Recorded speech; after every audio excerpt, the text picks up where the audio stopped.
দাদার মাথা ফেটে গেল। ও না না, এবার বুঝলাম এটা শুটিং চলছে।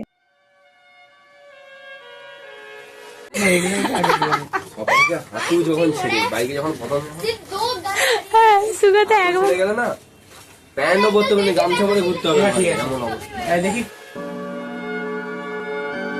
মাথা ফেটে যাওয়ার পরে এত মিষ্টি হাসি।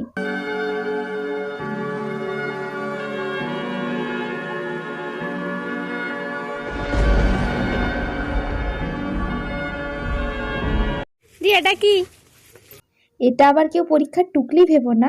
আমি ডুবেছি সমুদ্রে, জানি না যাব কতদূরে এখনো।